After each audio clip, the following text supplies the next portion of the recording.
Hey everybody, welcome back to Byte Club, the monthly indie game club podcast. I'm one of your hosts, Nevin. And I'm your other host, Jesse.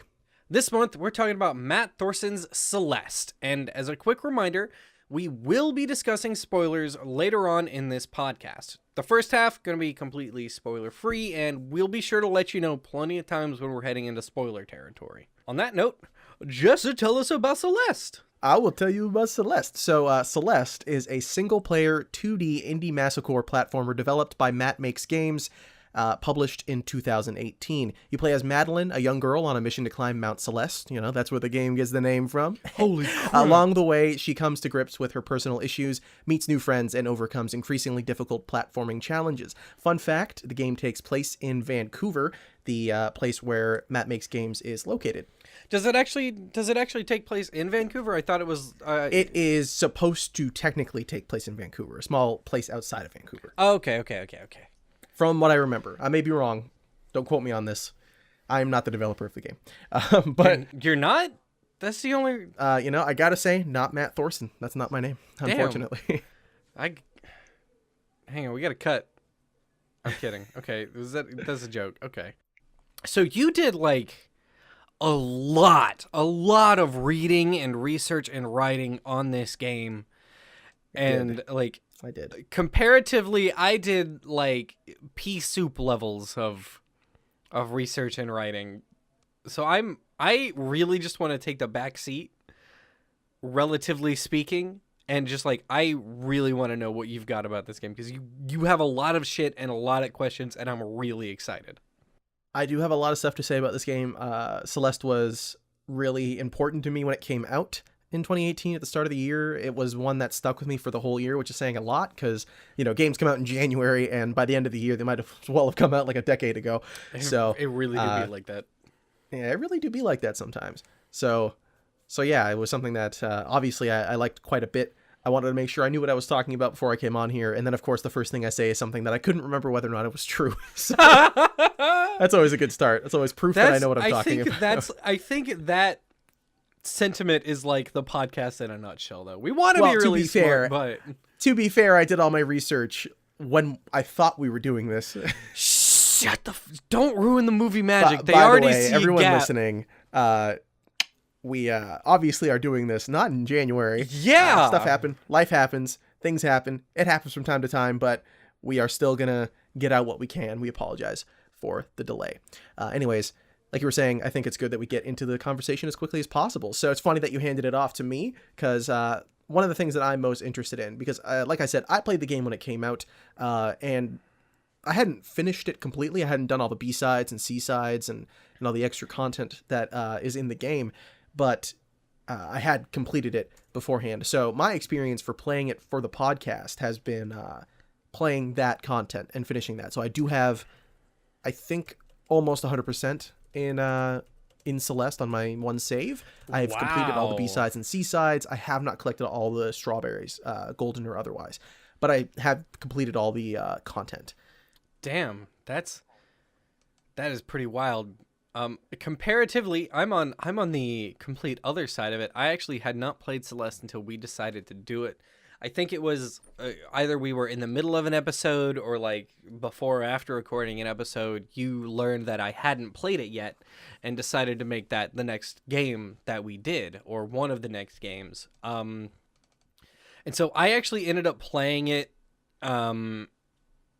like the last month and a little bit before that and played it throughout my trip to PAX, which was an interesting experience because there was all this Celeste merch and like I was not expecting to like this game as much as I did at all. Just everything I was seeing about it was like, yeah, okay, it's a game. Yeah, it's another game about the depressions, whatever. I didn't expect it to be as good and pure and wholesome as it was. Like it's not one of those games that's like I am sad. It's a game that's more about these are the things I'm dealing with and how that's okay. And it hit me in a much more powerful way than I thought it was, than I thought it would, to the point where like I left the PAX showroom floor on day 2 with the vinyl soundtrack. Like it very quickly became a very important game for me.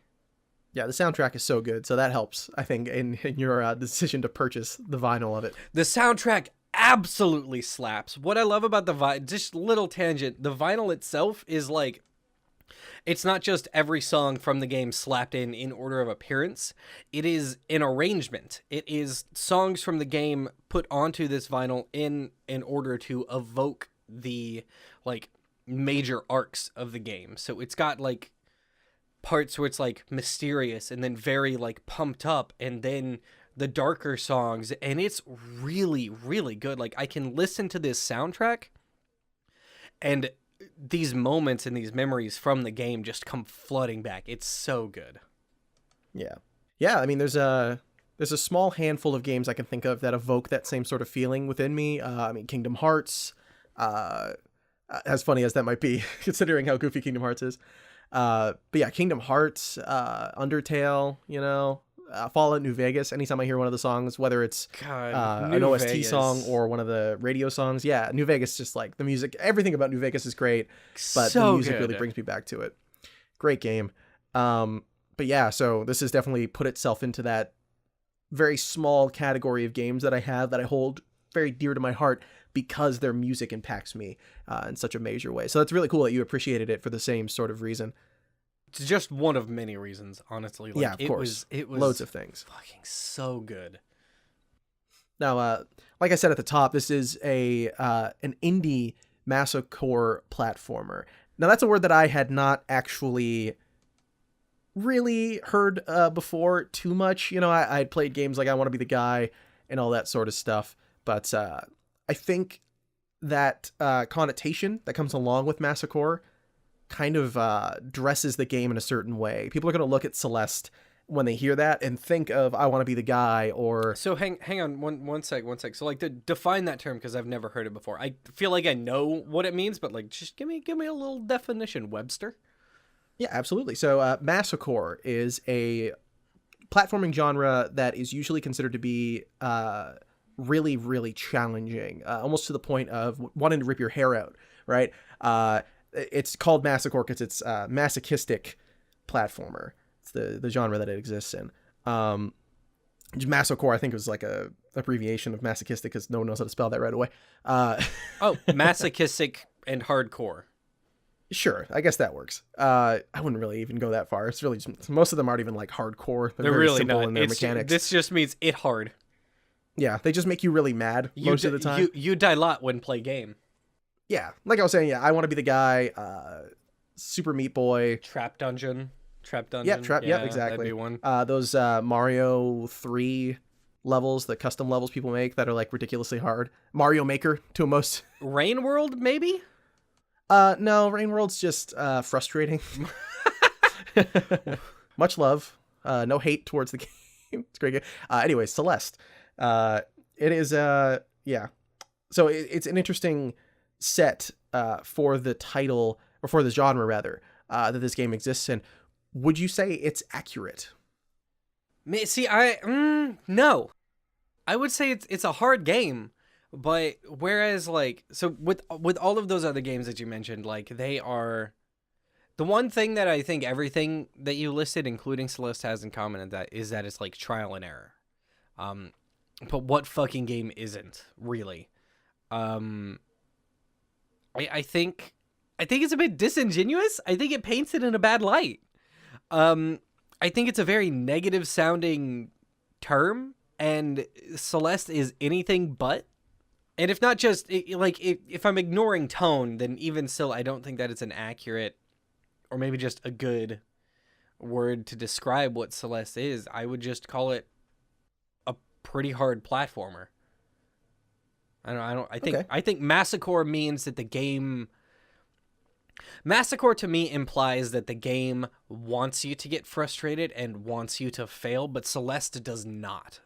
Celeste is challenging you, and every step of the way wants you to improve and succeed. Yeah, for sure. I totally agree. I think... See, it's tough because I think the masochism of the game kind of lends to what makes it so good. Because you're so frustrated while playing it, you kind of come into this mindset of, like I don't know if I could do this. I don't want to do this. This seems really challenging for no reason. I can't figure it out. And blah, then blah, you blah, do it. And then you do it. Yeah. And the game encourages you along the way. So I think while it's not a very good descriptor to sell people on the game, it is a good descriptor of what it's like to play Yeah, it. it might not be inaccurate. I don't know. So like masochism is like the enjoyment of the pleasure itself, not the enjoyment of, the victory. Yeah. So it's just inaccurate. I mean, if we're not like trying to fucking argue semantics here and massacre just means it hard game, then yeah, sure, it's accurate. But I think it paints it in a really negative light that isn't true. No, I definitely, yeah. Like I said, I definitely agree with that. I just think that while playing it, there is some extent of that pain becoming the thing that you look forward to almost, like as you keep playing. And if you do the B-sides and C-sides, especially if you do those, then yeah. I would consider the B and then C sides, which I have barely touched any of, but from what I've heard, I consider that an accurate statement for those. Yeah, but the main game itself, probably not so much. Yeah, that kind of leads me on to another thing that I think is an interesting question. So in a video made by one Snowman Gaming, friend of one of us at least, probably both of us, I don't really know, titled How Celeste Teaches You Its Mechanics, he refers to it as a rage game. Now, obviously a Massacre platformer and a rage game, they sound kind of similar, but he kind of has the category existing within this genre that like purposefully induces rage. Do you think Celeste is made to purposefully induce rage? Because the masochism part, I feel like a lot of the games that are on the Massacre edge of this hard game spectrum tend to, like you said, the point of them is that they make you mad. And that's kind of it. Where I think a rage game kind of like is designed not so much to make you mad in the way that Snow defines it, is not so much to make you mad necessarily, but just like it's a product of the way that they've designed things.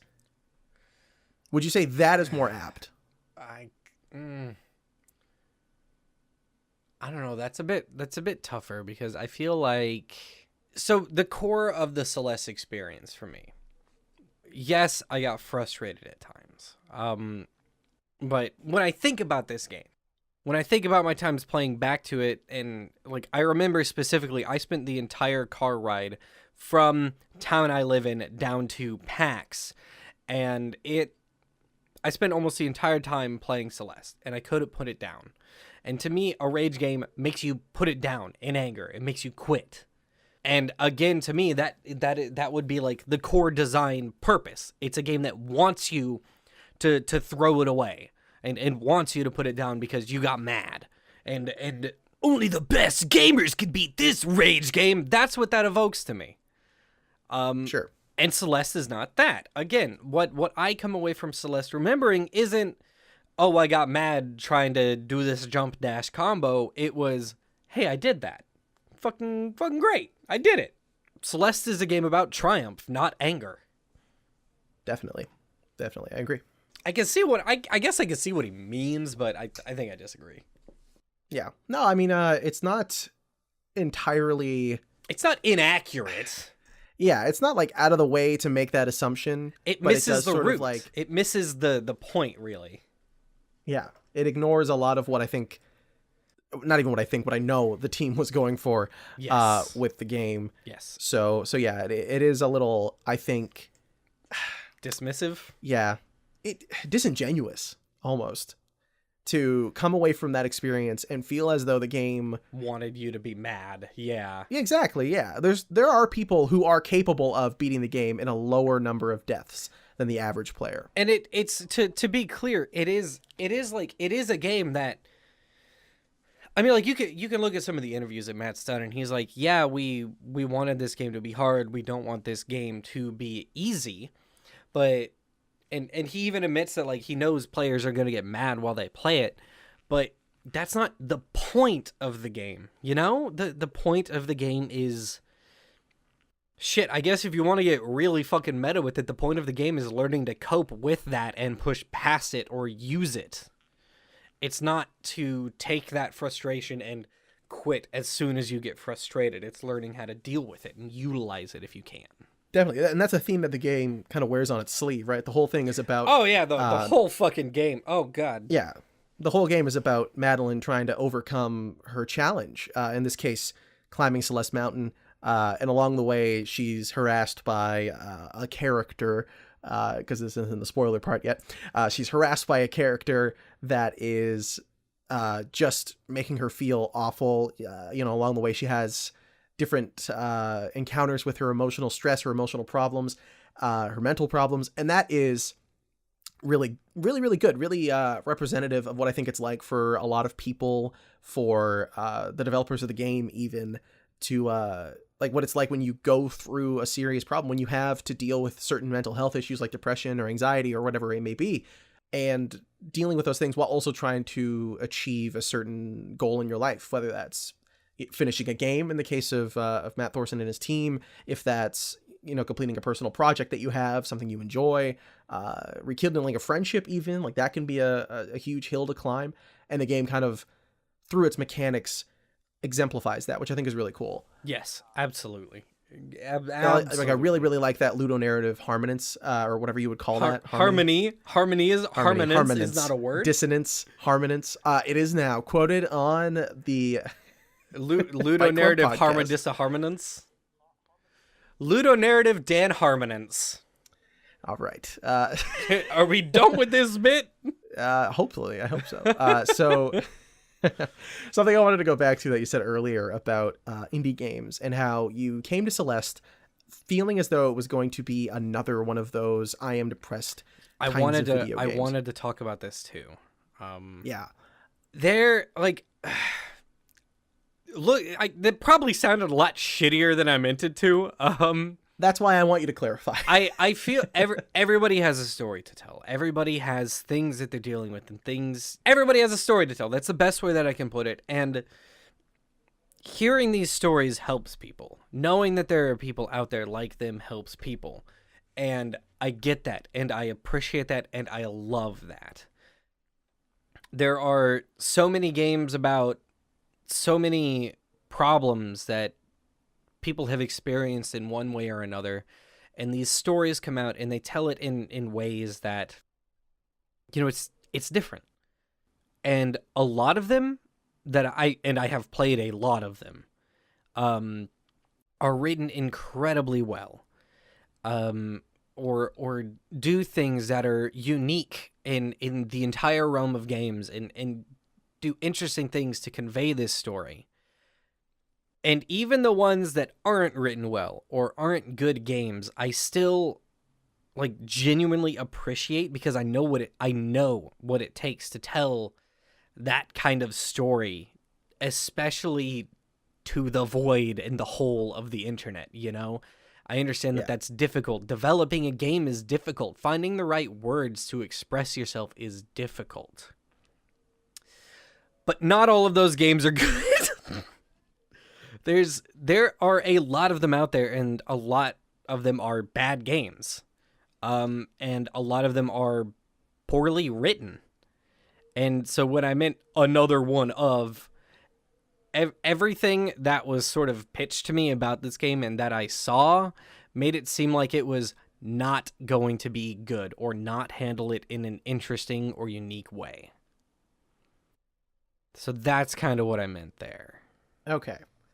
Well, more to the point, I guess, was the question I had regarding that. I really didn't need you to clarify. I knew what you meant. I know but we're doing a podcast. But everybody else out there, was gonna go up on my inbox, be like, "It'd be Byte Saints games."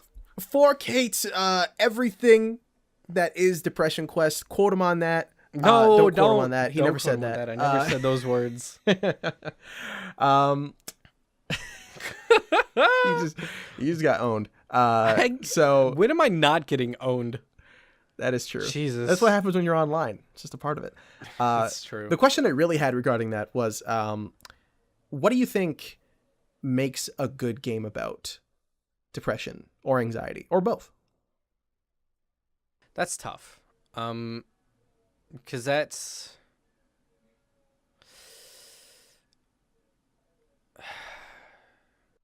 Or to be clear, not just those two things. Any sort of mental health problem that anyone could have, OCD, anything like that.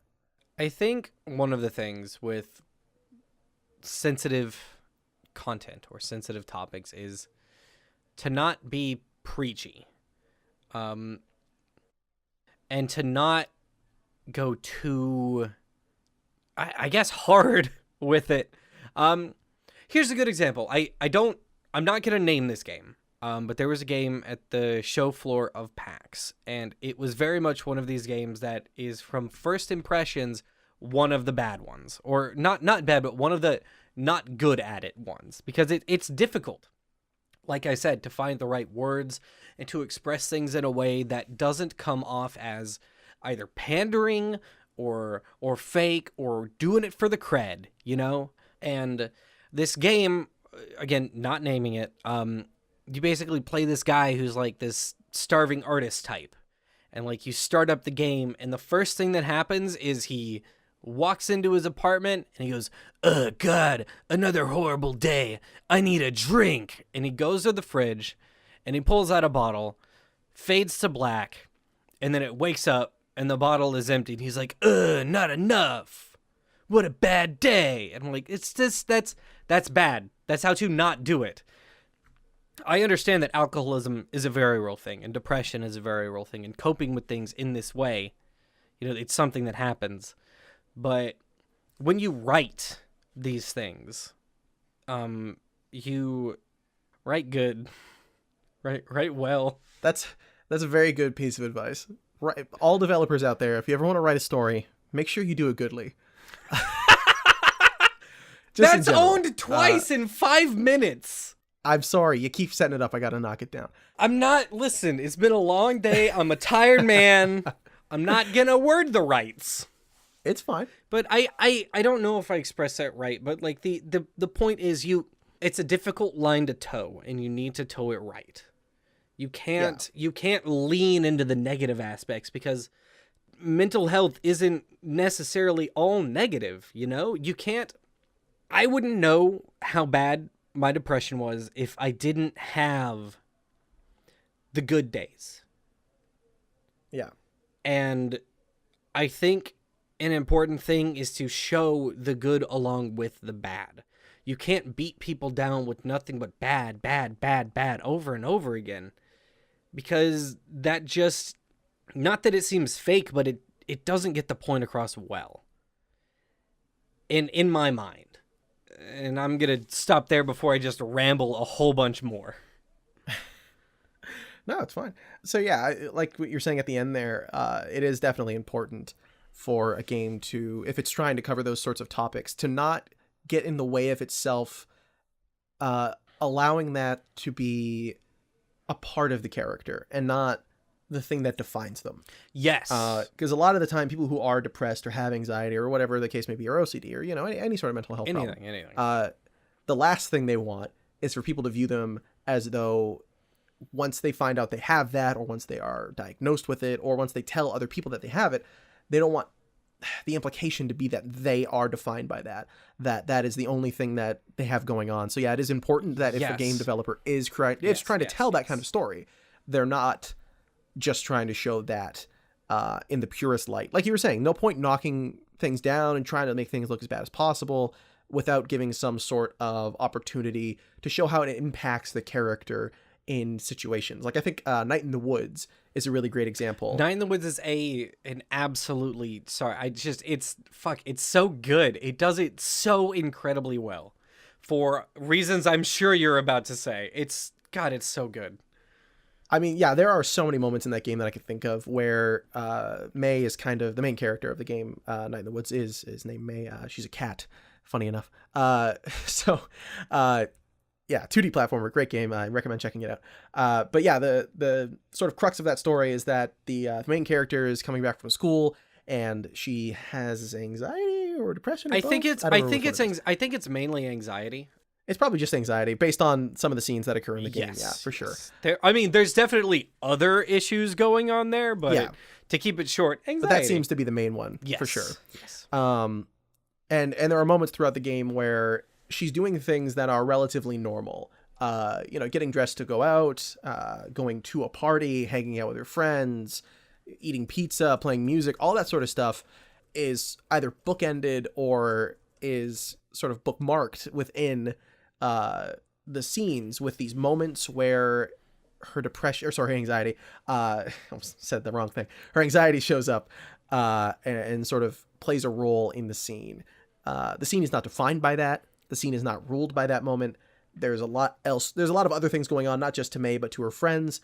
And it's so masterfully done. It's so smart. And I think games that do that sort of thing have a much easier time telling that story. And by that thing, I mean telling individual stories about whatever the mental health condition may be. And that's something that Celeste was actually aiming to do specifically. Thorson, in an interview with, I believe, Kotaku, was saying that when they were making Celeste, they weren't trying to create something that was universal, an experience that could be understood by everyone, or to that extent, he and the team, specifically him and Noel from the start, were not trying to make a game that could be viewed as a guide to dealing with depression. Specifically, the quote from that article is, our intention going in wasn't to represent mental illness in general or to make a how to deal with depression guide, and we didn't think to consult professionals on the topic, end quote. And that is, I think, really important, because as much as it's good to consult professionals for certain things, like Hellblade: Senua's Sacrifice, right? That referred to real neuroscientists and stuff, talking about psychosis and people who deal with that to make sure that the experience was perfect and was representative of the condition as a whole. But here, I think it's much easier to tell, especially from an indie team that doesn't have the budget to do that can't, consult professionals all the time, to just go ahead and tell their own stories, to come from their own perspectives. That makes the game a lot easier to comprehend for the viewer. It's funner, more whatever.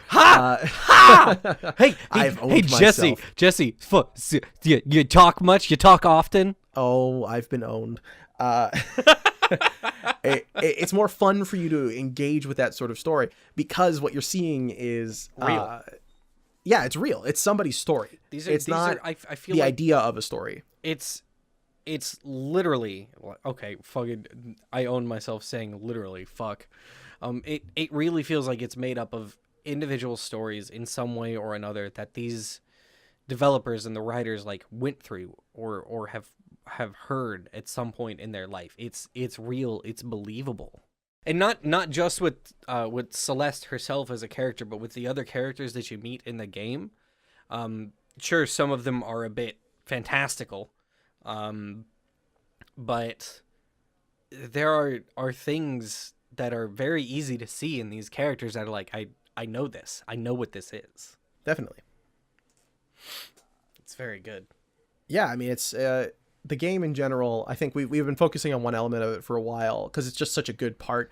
But one thing I want to get to quickly before I believe we possibly hop over to spoilers. Maybe not. We'll see. Depending on how long this goes for. Because I think this is an interesting point about the game. The music is something that we touched on briefly about how good it is. Fuck, it's so good. Could you, because you bought the vinyl, you spoke about the arrangement element of it. Could you sort of elaborate on your feelings about the music in general, if you could? So let me first start. This is a bit long, but I want to read the sort of author's note inside the vinyl case real quick. Celeste is a game about climbing a mountain. The game involves physically climbing one, but it also exposes another kind of mountain to climb, to ascend. Much like Madeline, I approached the project as a literal thing. It was a contract, something I needed to work on bit by bit. What it encompassed was 1.5 years of my life. It became a far more personal project than I was expecting. Over the course of writing this music, I moved around a lot. My career in games shifted from quest designer to level designer to full-time freelance. I struggled with anxiety and depression. I fell a lot and climbed a lot. What came out the other end was this soundtrack. In this set, I've tried my best to illustrate a narrative experience not just from start to finish, but also within each side. Follow along with Madeline on her journey to the mountain summit as well as her own. And I think that like perfectly I read that before I listened to the soundtrack, and it's accurate. Lena did a fantastic job on this arrangement and on evoking that feeling. What was the question? The question was, well, I mean, you were getting onto it, but the question was, could you elaborate on your feelings about the music in general? I mean, shit, dude, it's... when you're playing the game, the music is perfectly attuned or in tune with the emotion of the scene or the emotion of the moment or wherever you are. It's an emotional soundtrack, and it's designed to not so much elicit these feelings from you, but to amplify them, I guess, because a lot of the things that are going on in the game, whether by level design, story direction, general writing, or whatever, get you to have these feelings. Like there's a moment early on where I don't consider this a spoiler. You're running across a bridge and the bridge starts to fall. Yeah, that's in the intro of the game, by the way. Literally, it's not like in the middle. It's just like literally nothing. in the prologue. It's like the first thing you do, and before you even get the main ability of the game, the dashing mechanic. Is actually where you get it, and yeah, I feel like that's a pretty accurate summary of how the rest of the game handles the soundtrack. You're running along this bridge right after having this conversation with this kind of mean woman, and on its own, you're running across a bridge. It starts to fall. You're gonna want to get to the end of it, and you're gonna feel this push to run. But the music along with that, it's not just this. It doesn't just give you the sense of needing to move fast and having the sense of haste. It's uplifting and it's motivational. It's not just, oh God, you need to run. It's you need to run and you're gonna do great. Yeah, that's a really good way of putting it. That is really good. And that is something that that Lena, the musician for the game, Lena Raine, she was actually brought on a little bit later into development. She wasn't there from the start. She had been brought on by Matt and Noel Berry, the first two developers of the game that had worked on previous games. I believe they worked on Thorson's previous game, Towerfall Ascension. I think they worked on that together, but I'm not 100% on that. But yeah, they had worked on this previous. This was a Pico 8 Game Jam game originally. Celeste. Yes, it was. Yeah, which is really interesting because like the music for that doesn't not evoke that same feeling. It does it's different, right? It's weird. Yeah, it's an indie game, but by the way, you can play one of the coolest things about the game is that you can find, I don't know what it is. I think it's a computer terminal that you find. It's in the second or third area. You find a computer terminal and you unlock the ability to play the full Pico 8. Yeah, it's really cool. And real quick sidebar, Pico 8 is it's like a pocket-sized game engine. You can buy it for like $10 or something, and you program it in Lua code, and it's really cool what people do with this thing. Yeah, it's a really impressive system given the limitations that it has. I love it so much. But yeah, even back when that was the version of the game that they were working on, there is that sense from the music, but Lena just comes in and based on the note that she wrote there, really applies a lot of herself to the soundtrack in a really impressive way. Absolutely. And Yes, that's all I got. Yes. It's so good. It's so impressive.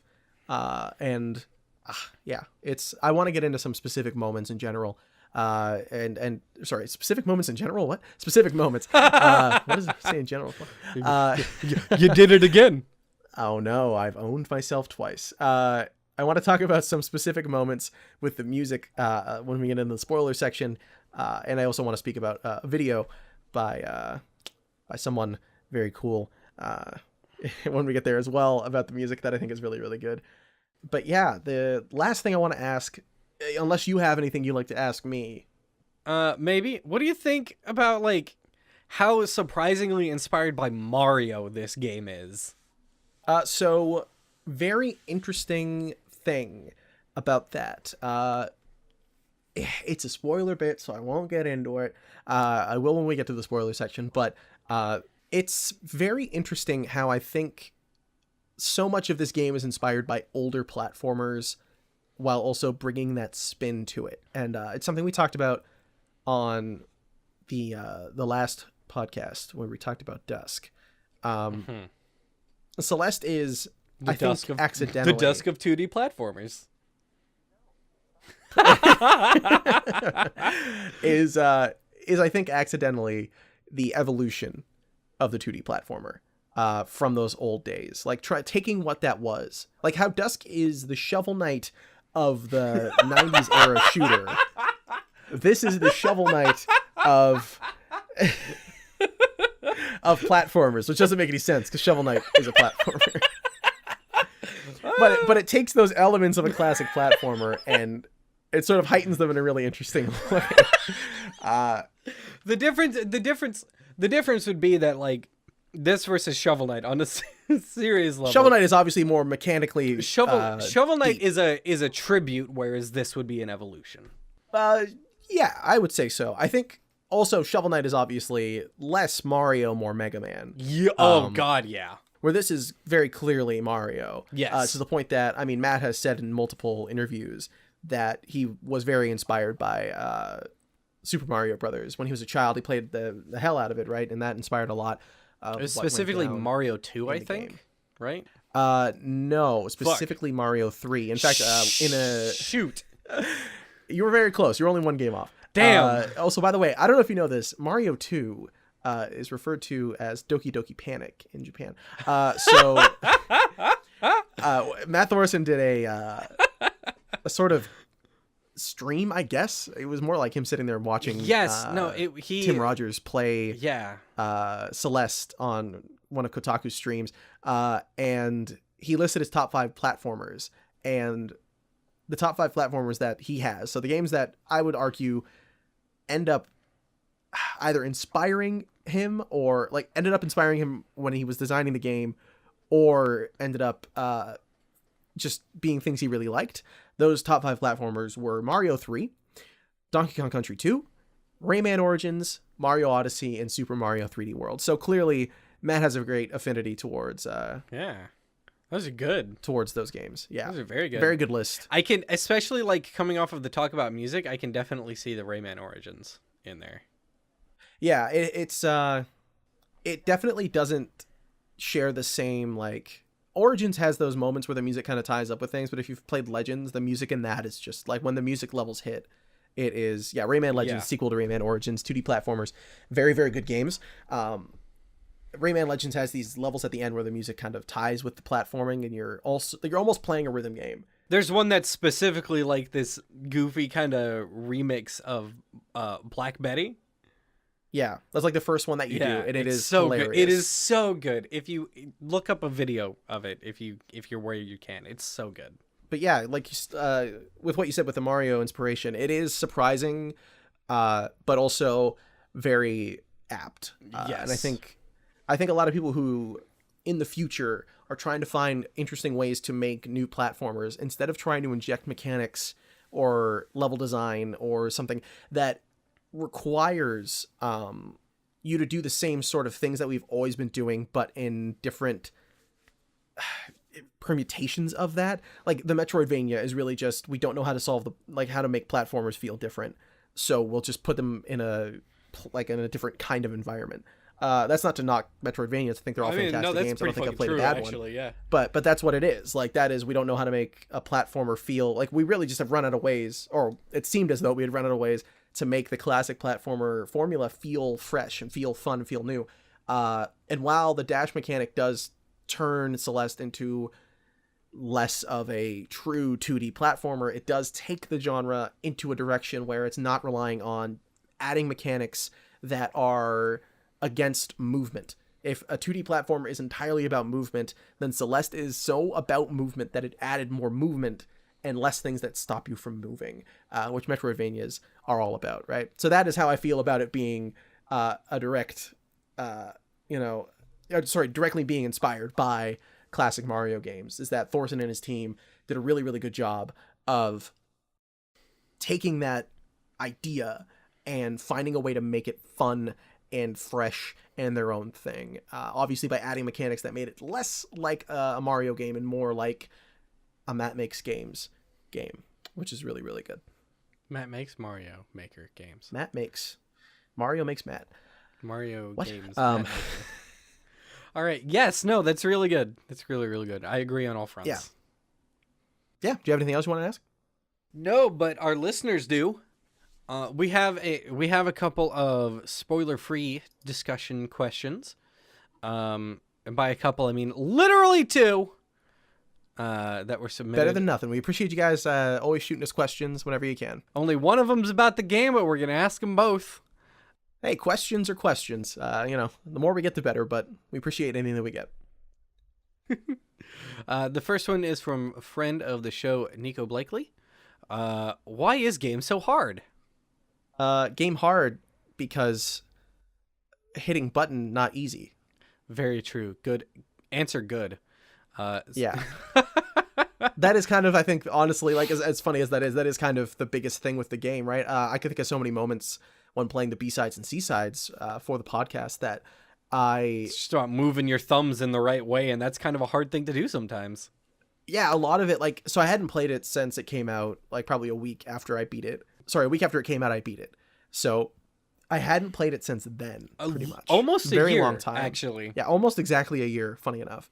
And so coming back to it, I was like, oh yeah, okay, I remember most of what I was doing. I kind of get how to do things. I see the systems, I see the routes in my head, and I'm like, okay, that is what I have to do to get to the end of the screen. But then I would go and do it, and my thumbs were like, what's going on? What are you doing, pal? What's going on? So I was actually going to ask if the muscle memory came right back to you, and there's the answer. Sure did. Well, so it did in parts, because there are elements in the B-sides, and this, without spoiling anything, there are different things that go on in the B-sides and C-sides of each of the levels that require you to do things that you weren't necessarily trying to do in the base game. More advanced mechanics, yeah. Movement ideas and stuff. Well, yeah, different things, different ways of moving around certain levels that you weren't doing in the base game. Systems that you were still utilizing, but that you weren't utilizing to their full potential.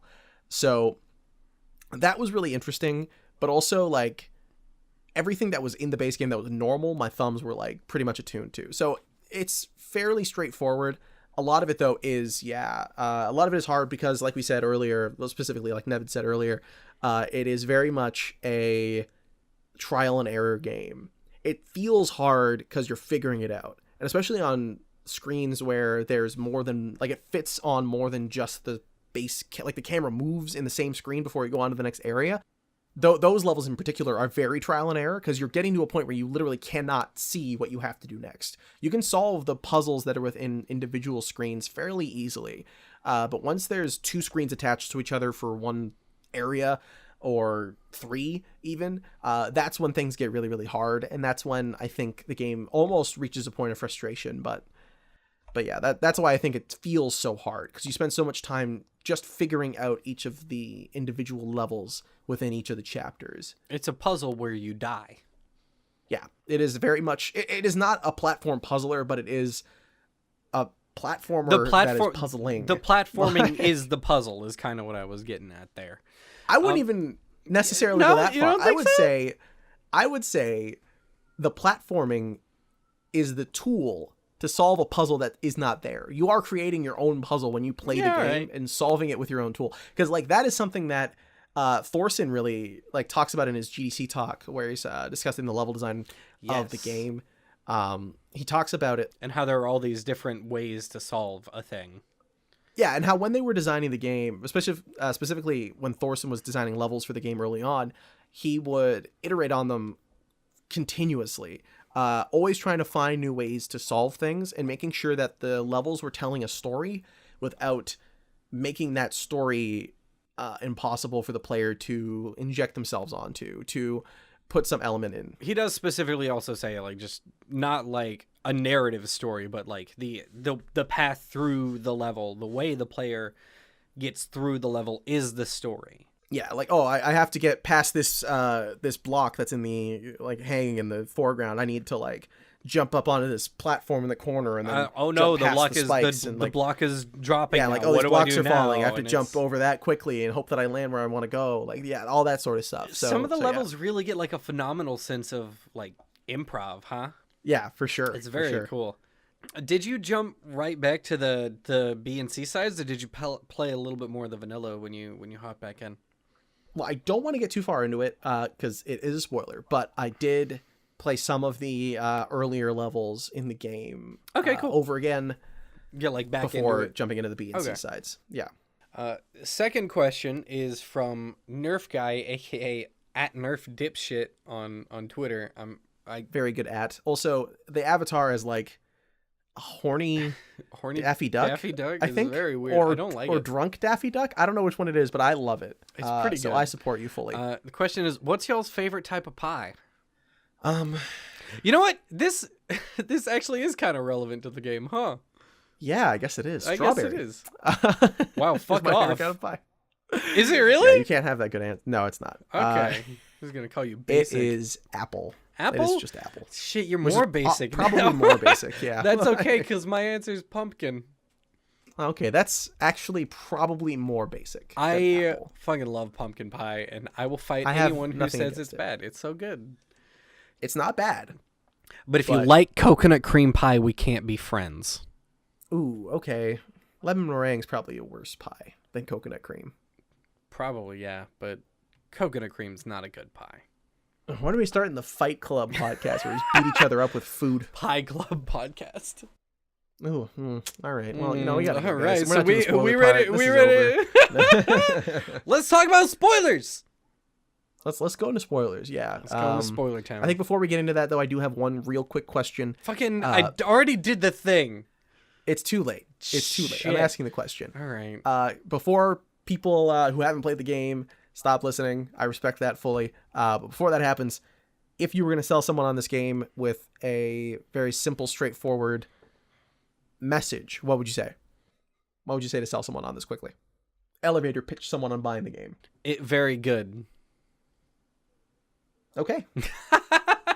No, it's a challenging platformer that is rewarding, as it should be, and explores the interesting themes about a person's or people's relationships with their issues in general, not just mental, but all kinds. It's a game that uses platforming as as a tool to explore the way people relate to and resolve themselves with their own issues. Yeah. That's very good. Thank you. Sometimes I word. Every once in a while. So I guess if I were to sell someone on this game, I would say, Celeste is at times frustrating, at times fulfilling, but if anything, it is an experience in the wholest sense. There's nothing else on the market right now that I can think of personally that so neatly ties together its gameplay and its storytelling and its music and everything. It is the complete package, and there's a reason it was nominated for Game of the Year at the totally very serious and not somewhat ironic Game Awards last year. Last year. Yeah, it's last year at this point. You feel old yet? This is the Game Awards when it was born. This is him now. Yeah. Feel old yet? Feel old yet? We're a very good podcast. If you haven't played the game yet, this is the point for you to hop off of the podcast unless you're willing to get things spoiled, because we are hopping into the spoiler section. Man, I gotta say, if you're feeling like that, if you're feeling like you haven't played the game but you still want to listen, don't pause we'll be here when you finish. Yeah, pause, go play it, come back. Don't do anything else until you're done the game. And then come back and Don't listen to the file rest. your taxes until you're done with the game. Don't go to work until you're done with the game. Don't File pet your taxes. You don't want to be. File You don't your want to be one of taxes. those guys. File your taxes. You're probably not rich enough to get away with it. True. Yeah. So we are going into podcast spoilers section mode. Let's go.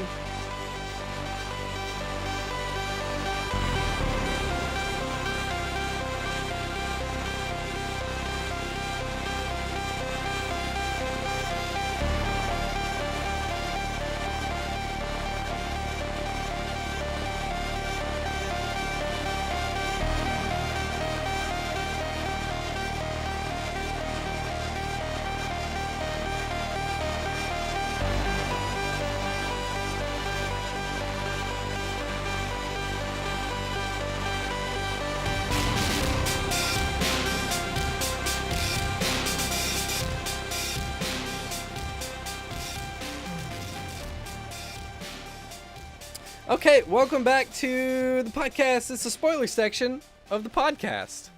Guess what we're talking about here? It's the spoilers. We're going to talk about them. There are a lot of spoilers to talk about in Celeste, actually. Like, there's a whole lot that happens in this game. What I kind of wanted to start out with was saying that, like, this game isn't... What I think I really like about this game and the story that it tells is that it's not about overcoming depression or anxiety, and it's not about ignoring depression and anxiety. It's about coming to terms with those things. And a lot of pretty motivational stuff that it does towards the end of the game involves Madeline sort of not only chasing down and forcing Madeline to talk to her and to listen, but there's a lot of, I mean, kind of subtle stuff that it does that sort of shows that when you come to terms with, like, if you can't overcome it, if it's because it's difficult, it's a difficult thing to deal with for most people. If you can't come to terms with it, or if you can't overcome it, then at least come to terms with it. And even that alone will make you stronger because you will understand how it works, and understanding how negative things or how threats work is a big part of moving in the right direction. And that is really shown in this game when Madeline and Madeline start to work together. Like, in that final chapter, you start it further down the mountain, like closer to the base of the mountain than when you started the actual game.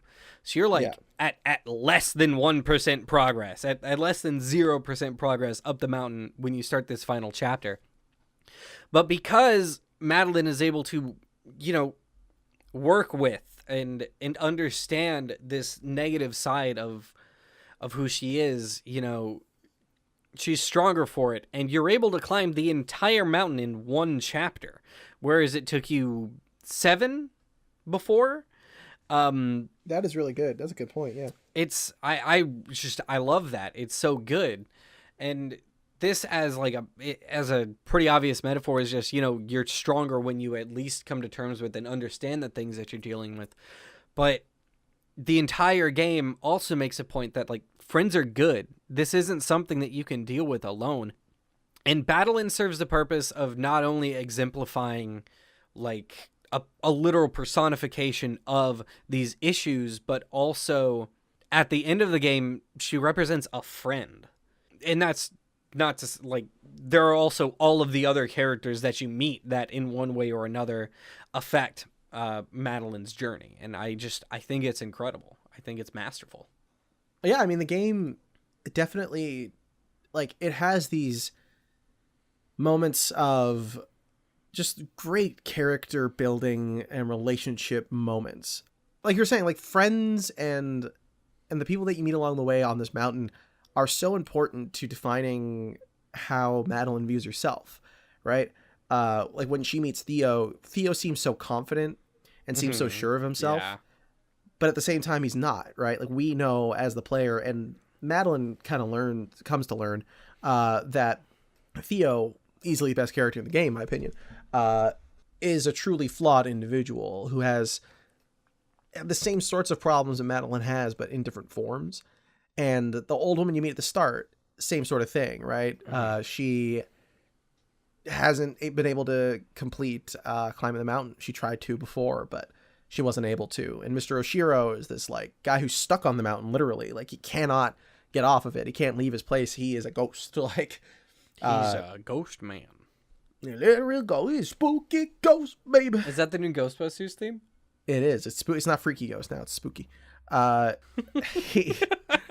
He's literally stuck there in that hotel. He cannot escape it. And Madeline, I think, sees a lot of like individuals who have similar issues that she does. In different ways that they can be represented, and that's really cool. That's a really good way of, I think, building up for the player. Like we said in the non-spoiler section, that this game is very much about an individual's experience and not trying to paint with a stroke that is too broad. Or yes, brush, this is one story of many. It's one way that it can go. Exactly, yeah. And you see the elements of everyone's own personal issues and how they're represented in their lives. Theo is addicted to posting on Instagram, and the popularity that comes along with that. You've got this woman who hasn't been able to solve her problems and pushes people away and is just mean and nasty for seemingly no reason. You've got this guy who clearly is very deep in his depression and is unable or incapable of cleaning his room because of the problems that he has, the depression that he's clearly dealing with, and all of that.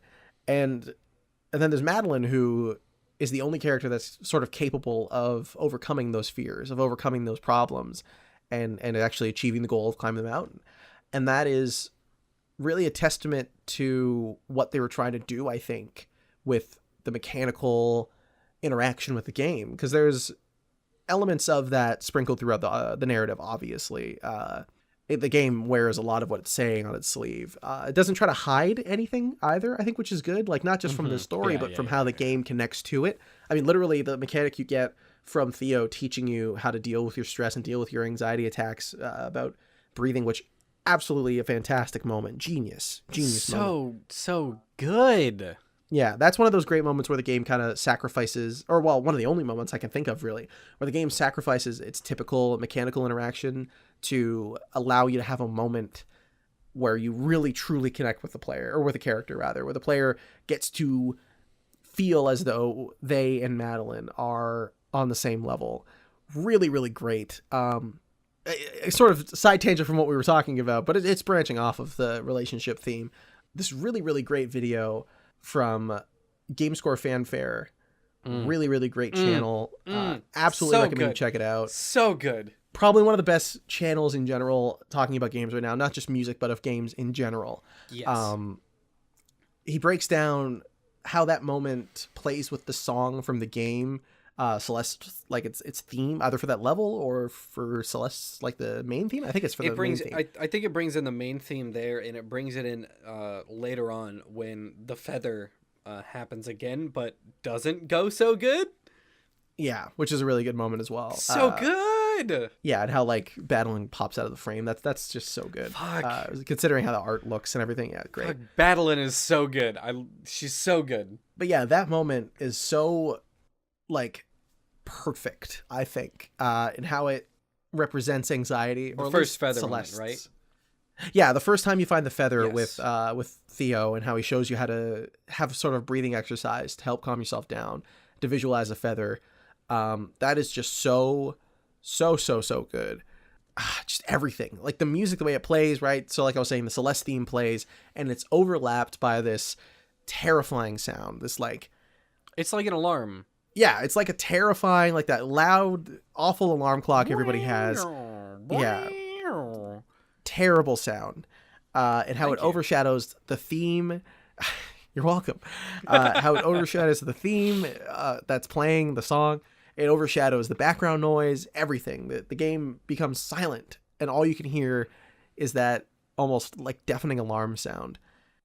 Until the breathing helps you. It calms you down. It brings you back down. there's like a crossfade, and it brings you back to Earth. Yeah, it fades out the alarm, and sound of the world comes back. It's silent for a little bit too, if I'm recalling right, and it's when you are breathing properly when you hit the end of that. It is kind of like with the exception of like in screens. This actually no, this is like the only moment in the game where you are in control, where you get to breathe. Yeah. You're not. Other than the other time that it happens, but it's all shaky. Yeah. These are the only two where like you get to. I mean, like you can take moments in the other levels to just like pause for a second and look at it and wow, look, it's so gorgeous. But like this, the other time it happens, and then the very end of the game, the very, very end of the game, are the only moments where you, while you're in control, breathe. And they're all in different ways. This time you're breathing and you are in direct control and you are able to sort of stabilize. The second time when it happens, you are trying to, and it does not go well. And you sort of have to deal with the repercussions of that. And there's a lot of really cool thematic stuff behind that. And then the third time, at the very end of the game, is after you reach the peak, you can just sit and just look. You can just look at the screen. And then when you hit a button, that's when the next thing happens. And there's a really cool arc between just the three of those. Like if you like a really nice little parabola. I think it's really cool. Yeah. No, parabola might be the wrong shape, but whatever. Who cares? It's a podcast. No, yeah. The big curve. Big old curve. Yeah, there's a lot of that great stuff like that in Celeste. Lots of really good juxtaposition. Yeah, fantastic. Like, there's that moment where, like, at the end of the town level, you're sort of running away from this character that you come to learn is a part of Madeline. That's what they call her in the game, part of me, but her official development name is Madeline. Like we've been saying. Good. It's so good. Yeah, hilarious, so funny.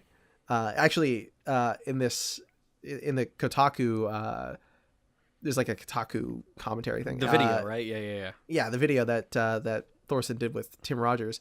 It's really, really funny because Tim Rogers refers to that character as Madeline, and Matt Thorson's like, how did you know about that? That's what we call her in the studio. Yeah. So this is really funny. And then Thorson's just like, oh, it's just what I called her. Yeah, that's just funny that you called her the same thing. It's very great good. Yeah, it's really good. So there's that moment where you're being chased by that character and you're kind of learning how to get past that gimmick for the level. And, man, you come back and do that again, but in reverse later in the game. Yeah, you're chasing Madeline. It's such an empowering moment. Like I mentioned before, I was playing this game on the road trip, and I remember exactly where I was when playing that. We were actually at the hotel after the first night of PAX, sitting on the couch, and I was playing it, and like I remember, like I was so pumped up during that sequence, that ladder sequence where you're chasing Madeline. I was so pumped up that Jam like looked over at me and was like, "Are you okay?" And I was just, it's so good. It's so powerful because of everything you've gone through up to that moment. Like, it's earned, it feels earned because everything that you go through during that final sequence isn't like a narrative thing letting you win at all. It is your skills that you have developed, which I guess like thematically translate to Madeline learning how to deal with this shit. It's a beautiful, beautiful moment. I really think it's one of the best things in a while. There's loads of things like that. And what's great about that moment is that while there is narrative elements to it, while the game sits you down and says like, this is what Madeline's going through, this is what Madeline represents. It does also kind of just allow you to experience that feeling through the gameplay. You are chasing Madeline in the most like direct sense. As much as she's attacking you, you're not running away from her. You're not the one that's afraid. Yeah, you're dodging the attacks. By the end of that sequence, she's cowering. She's terrified of you. Yes. And what's great about that is that could have been an opportunity in a lesser game that would have been a chance to show that Madeline, the anxiety that I almost called her Celeste, that Madeline has. See? It's, it's tempting. That element, that in a worse game, in a lesser game, that would have been the opportunity to get rid of the character, to have Madeline be not so much a part of Madeline, but have her be something that was there, just there, right? Just an antagonist. Yeah. Well, no, what I mean is like at that point in the game, once Madeline's there cowering, saying, oh, whatever she says, like I think she specifically says like, you want to get rid of me. Yeah. That would have been the opportunity to do that, to get rid of her. But Celeste is a good video game, so it didn't do that. It could have done, even though, like, it could have done the thing where they just got rid of the character and, Madeline had to go and solve it on her own, and now she has cured her anxiety by dealing with it. But instead what they do is they have Madeline tag along. Yeah. They could have had her just get another dash because she had overcome that limitation. They could have just had her hair go pink. Absolutely. They could have just done any number of things. But by choosing to bring her along, that really does, I think, exemplify the point that this is not a game about how to get rid of your anxiety, your depression, whatever your mental health problem might be. This is not that game. This is a game about learning how to live with those aspects of you, how to move on once you've figured out that you have them, and how to accept those things as an inevitability, as something that's going to happen, something you're going to have to deal with. And there are moments where it almost feels like it verges on making it seem like having that is like empowering. If you read it wrong, you could see it as that. Like having anxiety and accepting that it makes you a better person, when in reality I think it just helps you. It just makes you a person. Yeah, well, not even makes you a person. It helps you make you the person that you're supposed to be. You're not fighting with literally yourself, because like Madeline is as a personification, there's a reason she looks exactly like Madeline. Like, yeah, she could look like weirder, but she looks exactly like her, just with different hair. It's just goth. Yeah, just goth Madeline. And in doing that, they really show that this is literally just her. Like, yeah, she's a part of her, but it's her. Like, she's more a reflection of her, like, to go along with the naming schemes and the sheer amount of mirrors that exist in the game. It is very clearly like she represents Madeline directly. And that's such a cool way of doing things. Like, it's not, like I said, it's not her becoming a better person. It's her just becoming who she's supposed to be and not fighting with herself all the time. And that's how she overcomes the mountain. It's not, oh, I got rid of my anxiety and now I have doubly good powers. It's just like, she just accepts that and she's not held back by it anymore. And that's great. Yes, that's such a good message to have, and to represent that without saying anything. Like, thinking of all the games that Celeste was up against at the Game Awards, all of the narrative that they had to shove into exposition, into dialogue, into cutscenes that you couldn't interact with, and how Celeste almost says the same things or better, and all you're doing is hitting buttons and stuff. Amazing.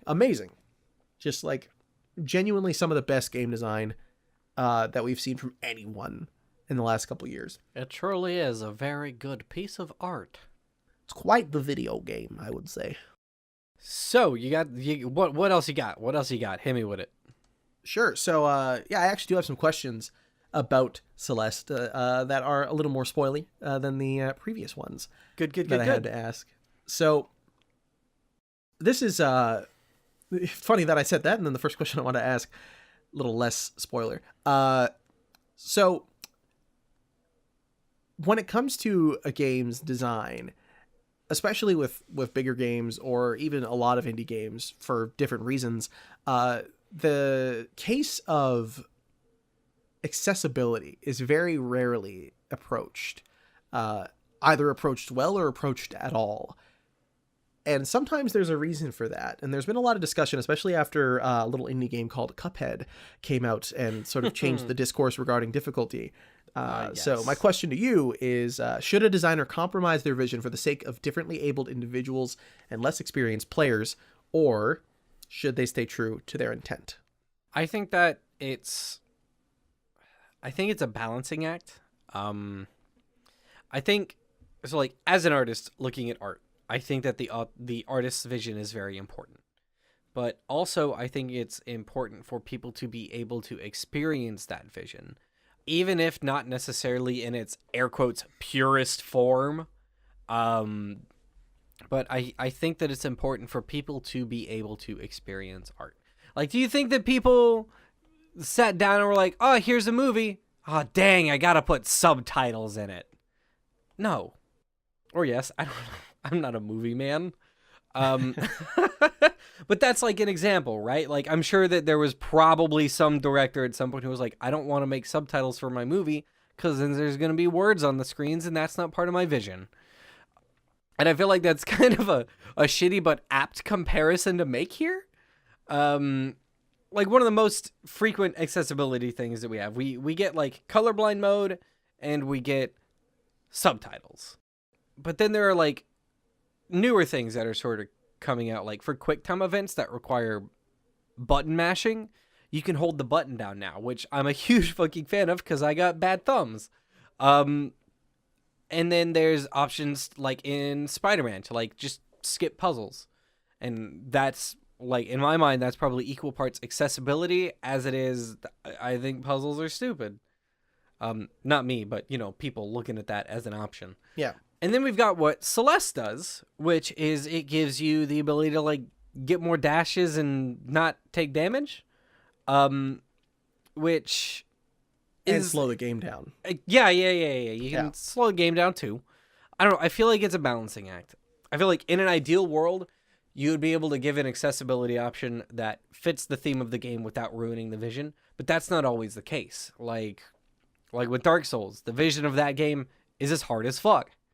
How do you make that more accessible without making it also easy? You know,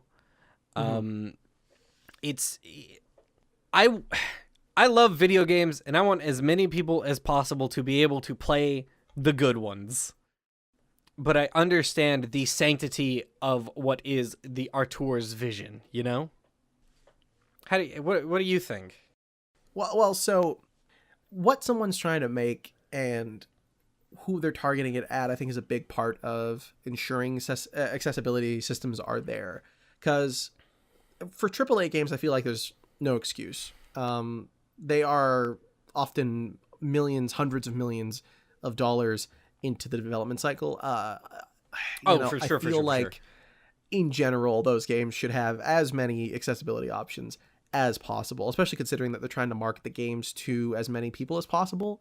That's just sales they're missing out on. That's money they're leaving on the floor because they don't want to, you know, spend the couple months it would take to test the game for individuals who, you know, can't hit buttons quickly or can't read the subtitles very easily or, you know, can't, like, literally cannot see things because of the colors. Like, the fact that so few AAA games from developers that aren't like, you know, Ubisoft for some reason, have multiple languages, have, you know, different things, have good subtitles. Like, isn't there like, or wasn't there like a thing for the longest time that the colorblind modes in a lot of AAA games were just wrong? Yeah, they weren't doing anything. They were like designed to almost simulate what it was like if you were colorblind. Yeah, that's right. They put it into the yes. That's what it was. Yeah, so ridiculous. Not good. A lot of indie developers are doing the same thing, to be fair, but it's, you know, there's a lot to it, and that's why I can't stress enough how important it is that companies have people like that either on their teams or brought in for testing. Exactly. Like, Able Gamers is such a good community of individuals that know that kind of stuff, right? Who live it, who are people who have disabilities that will know what's going on. This is like an online community? No, this is like, well, so yes and no. Able Gamers is a charity that it's run by a really nice guy and a team of people. I don't remember the individual's name, but he's a super nice guy. Did a podcast with Danny O'Dwyer on NoClip. Great podcast. Once you're done listening to this one, I recommend checking that out. And they do a lot of work to help companies make sure that they're creating games that are accessible for people who have disabilities or just people in general, to make sure that, you know, they're doing things like that. And it's great to have people like that out there. Whenever I think of accessibility, I always think of that. People who aren't physically able to do the things that I can do. And when it's something like a luxury thing, I think that in general, everyone should be trying to make the concessions that they can to ensure that people like that can play the games that they need to play or want to play. That being said, I don't think that they should hamper their design. And that's sort of where I think that's the main point of contention on this whole thing. That's kind of where I sit on this whole thing. I don't see much of a middle ground. I think that accessibility should always be something considered. Even if it's not done extensively, at least considered. But it should not affect the way the game is designed inherently. If you have options for it, that is the key. Options that explain what the option, what they do, how they help, who they are for, that is what they need to be. And I think Celeste, and this is something that Mark Brown talks about in his disability series, his gaming with disability series, and series, or he has a video about Celeste's assist mode, where he kind of breaks down other assist modes and why they're good to have them, not just for people who have disabilities, but for players in general. And stuff like that is really important. And the assist mode covers that sort of explanation of what it's there for. It very plainly tells you that this is a system for people who aren't able to enjoy the game on their own. They're not having, a good time. They're finding it too challenging, or they're not capable of playing the game without the help. And that is super important to have that stuff there to remind people that if you can play the game without this, play the game without it. But if you need it, please, we want you to enjoy this game as much as everyone else. I think that is really the key to doing that sort of thing right. So that's my take on it, personally. Yeah, I like that. I agree. More options that's good. Is more good. Yes, very. And to sort of piggyback off that question, if you don't mind, is there a right way to play a game? Or rather, is there a wrong way to play a game? This kind of comes off of a Tumblr that I found made by one of the previous writers for Borderlands 2 and one of the creators of Hey Ash, What You Plan, the online Such a good series. web series. Fantastic series. So good. Anthony Birch and Ashley are just hilarious. Love them. Yeah, Anthony Birch is the person I'm talking about, obviously. Yeah. Whoa! Spoil. Whoa, shocker. Way to name drop, buddy. So, best friend, good friend. Never met him before in my life. Never met him. He was at my birthday. Whatever. Don't worry about it. He has this Tumblr called No Wrong Way to Play that has a ton of really, really great pieces about different ways that people play games. That's a great way. That's a great name for a Tumblr like that. Yeah, he catalogs a bunch of different ways that people play games.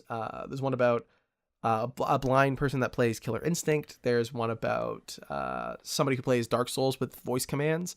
And when you watch the videos or you read what they're talking about, you kind of get this feeling that the way that they play is not detrimental to their enjoyment of the game. It's more so, it more changes how they approach it. And it gives them a very unique way of playing the game that is not lesser, but is their own. And that's really, really cool. I like that a lot. I think that's a really, really important distinction that a lot of people kind of miss out on.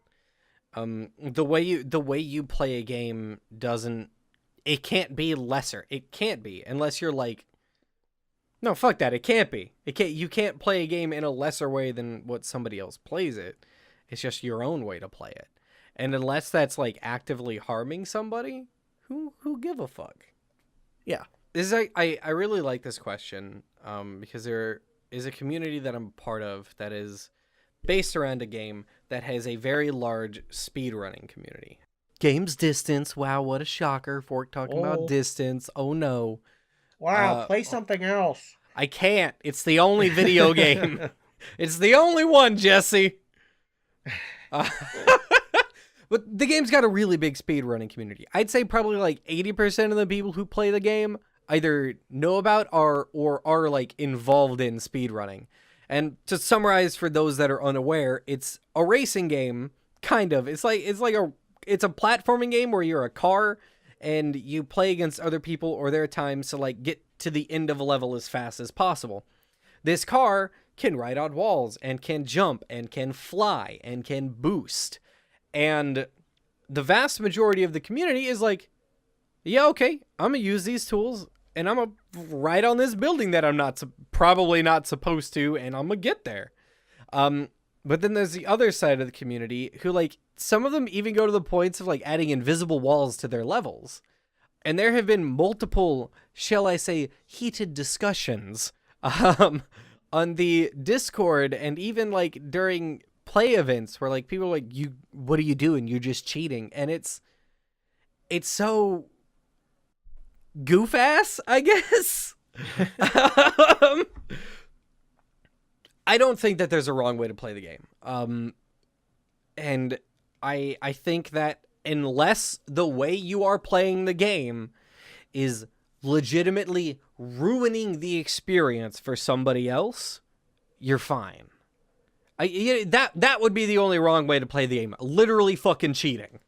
Even then, right? Even then, that is a valid way of playing the game. Well, because like in a multiplayer game. I mean, like in a multiplayer game. Even then, really, you think it's okay? You think okay? So, because your way of playing the game, as long as you are not cheating in such a way that you are like ruining the game for other people, is where I would say that's what I was meaning just then was like aimbots and shit. Certainly, yeah. I just want to make it clear that I personally think that if you're cheating in an online game, as long as you are not like, if it's a competitive game, obviously, but if it's like Fallout 76 and like you're utilizing a glitch, or if it's like to clarify, Grand Theft Auto Online, I think an exploit is way different than like a cheat. Like if you got to get your caps, bud. But if you're gonna aimbot, that's a bit. Sure, yeah. If you're doing something that isn't part of the game, then you are not finding your own way to play. You're changing the game. It's not the same game anymore. Cool. Yeah. I figured that's where you were. Just needed to make sure. Yeah, I was just clarifying. That's all. Have you actually was thinking about this? Have you either A, had to, or like dealt with somebody telling you you're playing a game a wrong way? Have you? Yes. Really? Yes. You. Oh no! When I was playing Destiny. Oh no! I knew it. It was gonna be Destiny. I shouldn't have asked this question. Yeah. So when I was playing Destiny 2 this year, it was my first time playing it at the start of the year. And this is when I was telling you about what guns are good. No. Yeah, and there was this, and it's not like you were doing anything necessarily wrong. It's just that like I had a way I was playing the game, and you were trying to ensure that I was playing it in a way that might have been more enjoyable, which I think is different from telling someone they're playing wrong. I wasn't trying to tell you, oh no, don't do that. I was trying to be like, hey, understand these mechanics. Yeah. Well, that's what I was trying to do. Shit, dude, I'm sorry. To be fair, it's a shooter. It's not like I didn't get the mechanics. But yeah, no. Wow. I don't want to get into a discussion of the meta and the way the guns work in that game. Boy, okay, neither do I. So, yeah. What about you? Have you ever had a moment like that? No. Okay, well, that's lucky. Actually, no, that's entirely incorrect, and you know it because you've witnessed me being told I was playing a game the wrong way. And it's also Destiny, and I'm not gonna call this person out. But you know, a lot of deep-seated feelings about Destiny 2. You know exactly who I'm talking about, I think. Yeah, and it's a shitty feeling, and I'm sorry if I instilled that in you. Oh my god. No, it's fine. It's fine. Okay. But to bring it back to Celeste, it's like we're talking about Celeste.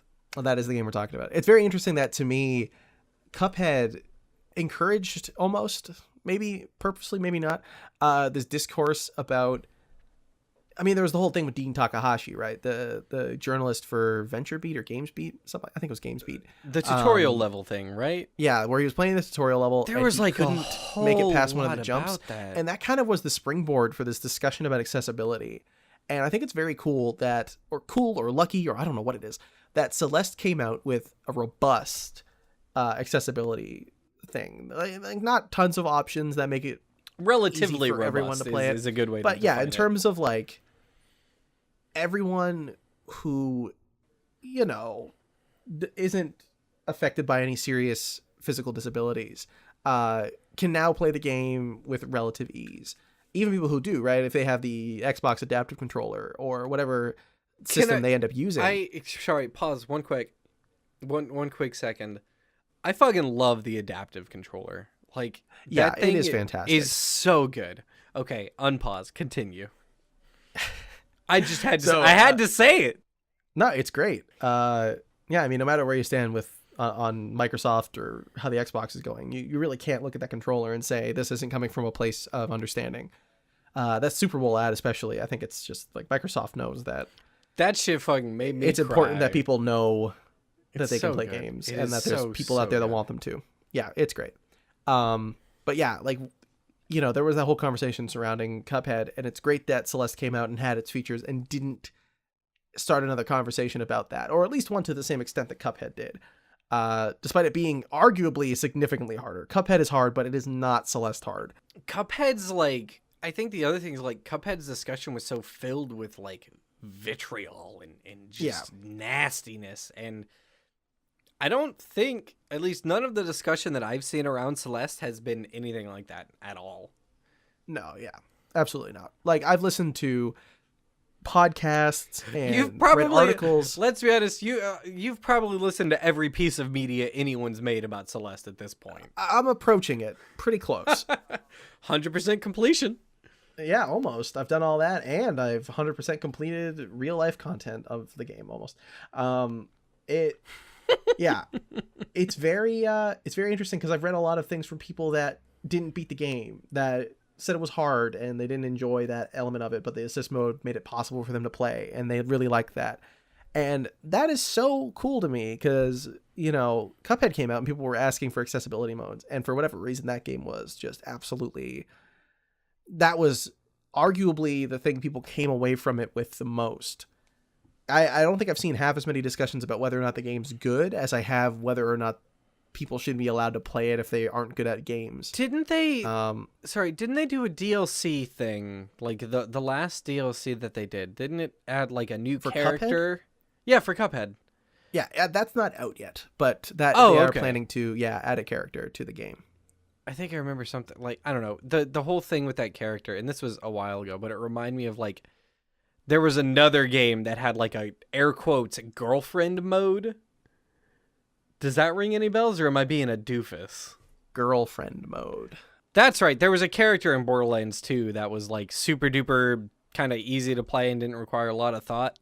And I remember one of them marketing it as the girlfriend mode. And the character the way that the character in this last Cuphead DLC is sort of being marketed, or the way its mechanics were explained, or I don't know, but it just reads a lot of that same kind of energy. And that's not the way to do it. Yeah, no, definitely not. There's a similar thing in, I'm not sure if it's in, no, I guess it is just the deluxe edition of New Super Mario Bros. It just came out on the Switch. You can play as Toadette. Ah, yes. Yeah, and she, when you go to pick her from the list, she's listed as like easier, I think. Mm-hmm. Like everyone's kind of, you know, you've got your Mario, Luigi, and you've got the two Toads, and they don't have anything special on them when you go to pick them. But once you go to Toadette and the new character Nabbit, I think. Nabbit. Yeah, that rabbit with the bag. Looks like it's straight out of Rayman. Stuff. He's a Nabbit. Yo, that's a crossover with the Mario Cross Rabbids. That's wild. Oh, shit, dude. You mean your game theory. Sorry, you mean Mario XCOM? Yeah, Mario XCOM Rabbids. Oh, shit. So yeah, in that game, there's that element as well. And that is very obviously, there's a degree of sexism involved in that. You know, it comes from a place of feeling that way towards women and perceiving them as lesser when it comes to games. Yeesh. Not great. Not good. Yeah, very not nice. Like, you can't pick Toadette and pick the cute character that turns into Peach unless you want to play on easier mode. That's cool. Same thing with Borderlands 2 and whatever the case may be. And, you know, there's all those games that sort of patronize people for picking easier modes. But that is something that I really appreciated about Celeste. It doesn't treat you poorly for doing that, which is really good. The only thing it does is your save is now an assist mode save. That's Yeah. it. That's it. It doesn't mention it. Doesn't do anything. It's just there you go. Exactly. Like your save is marked, but you can still get all the achievements. Even. Like you're not losing out. In fact, there's an achievement called 1-Up that you cannot get without using. I mean, you can, but it's really, really hard. Most people who have it just use assist mode to get it. Basically, you have to collect 6 strawberries without touching the ground. Wow. Yeah, and you can't do that. That's cool as fuck. Yeah, you can do that without going into assist mode, but you kind of need to. Wow, because it's kind of impossible. I love that, actually. That's really good. Yeah, it's a great mechanic. I really like it. I'm glad that's there. Another question that I had regarding the game, again, less spoilery than probably is able to do, but this game isn't really too narratively deep. It's more mechanically. So that's kind of what I want to touch on here. So at what point, and this is something I think you'll like because you like having these discussions, at what point does a game become a rhythm game? And I ask this question because in Matt Thorson's GDC talk, where he's discussing the level design of Celeste and the early iterations that they do on it, he mentions briefly, he doesn't really elaborate on it, but he mentions that while combining the levels together, the individual screens of Celeste to create a chapter, he compared it to writing a song. In Patrick Klepek's 10 Games of the Year article, he refers to Celeste as feeling like a composer in an opera, and a lot of other people from Waypoint referred to it to feeling as though playing Celeste was like playing an instrument. And I mean, Tim Rogers, when he's playing Celeste and doing a sort of breakdown of the game on Kotaku, he's talking about how it feels as though you're playing in a ballet, you're a dancer in a ballet. And there's all that sort of stuff. Or sorry, Polygon referred to it as a ballet. Tim Rogers referred to it as playing an instrument. My apologies. And that all kind of leads me to wonder, when does a game become a rhythm game? Is it just when you're interacting with the music, or is it when the music is driving how you feel while you're playing it? So this is actually pretty funny because earlier I talked about, I don't know, I mentioned something about sort of the flow of the game, I think. Yeah. And I wanted to say it's almost the improvisation of the game. Like there's a lot of improvisational moments throughout this game as you're playing and the screen changes and you're greeted with, oh no, what do I do now? And the words I wanted to say were, it's like jazz. You like because jazz? Fuck. It really is though. I like a lot of the improv moments in this game and the sort of player improv that has to be done is a lot like jazz. Like you're in a flow. How do I keep that flow going? And I think, so it's like a lame answer to this question would be like, okay, well, where do we draw the line? Right. Yeah. Or I guess that's just a lame way to ask the question. I don't know. Anyways, part of me wants to say a rhythm game is a game where the core of your interaction is based around the rhythm. Like Thumper, Beat Saber, Dance Dance Revolution. I don't know. There Guitar are others. Hero. That's whatever. I just don't like Guitar Hero. Okay, that's popular, so that makes sense. Wow. Owned 3 times in the podcast. There we go. I like Rock Band because I can play drums in that. Play drums and Guitar Hero. Whatever, go on. Not the old ones. I didn't play the new ones. Part of me wants to say that like a rhythm game is where the core focus of the game is the player's interaction with the rhythm, or the game trying to make the player keep up a rhythm. That would probably be like the traditional answer of that's a rhythm game. But there is also, the whole psychological thing of like flow state and what is flow state. And like so for those who don't know, a flow state is when like you click so well with a game, or you find yourself in this groove with the game, and you really are just succeeding in the actions that you want to do without doing it. Typically in a shooter, right? Like in your Calls of Duty, when you get kill streaks and like you just get a really high score in a match, that you reached a flow state. And it's this sort of subconscious flow that you find yourself in. I did it. I did the words. And like looking at that, you could probably kind of argue that a game becomes a rhythm game when you enter flow state. But that's kind of that feels like a non-answer almost. For the purposes of Celeste, I would say that, I mean, as you play, and there are moments in this game that aren't necessarily centered on your interaction with the rhythm, but where the rhythm emphasizes your action, like chase sequences and stuff like that. But it also has moments that are rhythm games, like some of the rooms with like the blocks that switch on the beat.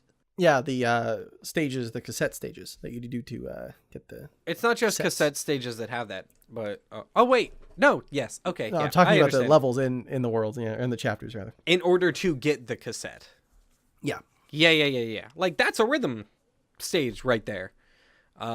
Which, funnily enough, Mario also does some of. Yeah, and I mean, some levels in Rayman Legends and Origins have that as well. That aspect of it. So, yeah.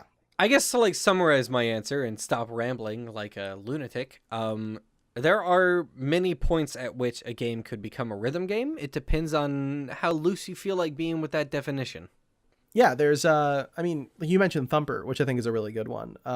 Thumper, the song is kind of, as much as there is a perfect way to play that, like there is a way to get the most points, get it exactly right. I don't know anybody who's done it. Shit. Yeah, nobody has. But the music is defined by what you're doing. Like, the percussion and everything is you, like your car banging against the walls, and the way that you jump over stuff and hit the notes on the tracks and like switch tracks, all of that sort of defines the song. Hey, man, such a good game. And that is so good. Yes. And it also makes me think about how Celeste's mechanics made me feel. Like when I was doing the B-sides and C-sides, there are moments where, no biggie. I beat all of them, no biggie. There are moments where when you're doing them, you are getting so frustrated, but you've hit this point where everything, except for like maybe the last 2 or 3 parts of a level, will be so ingrained in your mind that you have this perfect way of doing it. And the song that's playing, you've heard for the last hour, maybe 2, depending on how long it takes to beat it, especially the C-sides. And you've just sort of become numb to the song. You don't even hear it. It's been tuned out. You don't react to it. It has no impact on your play. You're just hearing the sounds of Madeline hitting the walls and the climbing sounds and the dust that gets kicked up whenever you land on something. Those sounds become more indicative of your play than the music that's playing in the background most of the time. Those become and the that rhythm. was such a really good moment. Yeah, like that's when it became a rhythm game for me. And that was a really, really cool thing to think about. That's why I wanted to ask that, because I just really found, and like you said, it really does have a lot to do with the flow state, right? Like you reach this point where the game and you are just kind of doing everything together. There is no limitation. There is no misunderstanding. You are just doing what you are trying to do. Your hand-eye coordination is at peak. You're doing everything right. You hit Ultra Instinct, man. You put in the Konami code. You got 30 extra lives, brother. You're out here pressing buttons. Hell yeah, Goku. And, you go get it, Goku. Go get it. Go get Why it, Goku. Can't Vegeta do it? Beat Celeste, Goku, before Vegeta can. Hit the buttons, man. I'm the prince of beating video games. Yeah, like, it was such a cool thing to notice when I was actually pulling that off. So that was, I really appreciated that. Yes, absolutely. It's really cool to think about how games can sort of bend definitions like that, and how defining things by genre is dumb anyways. Oh, totally, yeah. No question. We've gotten into that discussion a few times, and it always ends like that. Yeah, like that is not even a conversation I want to have at all, at any point in my life. But I have to multiple Too bad. times. Yep, I can't escape that one. I guess my last question, and this does have less to do with Celeste, but I feel like most of the questions we've been covering here have had less to do with Celeste, interestingly enough, despite this being the spoiler section. Yeah. Do you feel as though the idea of auteur developers is harmful to the industry? Because this game very much has been referred to as a Matt Thorson game, made by Matt Thorson. Matt Thorson's kind of the name everyone knows. He's had such a long legacy, right? Working on Jumper since he was a kid.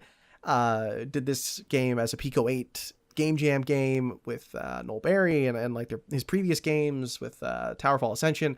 Like, it's very easy to point at this and say this is a Matt Thorson game, but a lot of what defines this game, the bigger parts of it, especially the music, is Lena Raine, right? Like, a lot of people will attest that the best part of Celeste, ooh, that rhymed on accident, are the music and the art. Like, the level design is fantastic, and that was Thorson for the most part. He did most of the levels himself, which is amazing. More power to him. I don't want to undermine what he did for the game. He obviously had a huge contribution to it. But, do you think there is a problem in the industry with people attributing the creation of a game to a single person? And is that harmful to the industry, or is it just an aspect of what happens when you have directors for things? So the first thing that I want to point out is that when you start up Celeste, it says, yes, this is by Matt Makes Games, but also it's a game by, and it lists the first names of all the developers. Certainly, yes. I don't want to undermine this game. No, this I know. game I'm in just, particular, I'm just, good job, but I'm just pointing that out. Yeah. Because I think that's pretty great. Like, no other games really do that. I think that's great. Yeah, put the credits right in front of your face before you hit the end of it, yeah. Exactly. I want to, ask, do you think that it's harmful to movies? For movies to be known for their directors? Well, yeah, absolutely. I mean, you can look at the Oscars, right? Like, they're cutting the editing and cinematography, and how could you have a movie without both of those things? Yeah. And the fact that people point at Quentin Tarantino, that is what drives that choice. The Oscars get away with that because we know Tarantino made a movie, but Tarantino didn't edit it. Tarantino didn't make that. He didn't make that movie. So here's where I'm kind of going. There are two kind of ways to take this.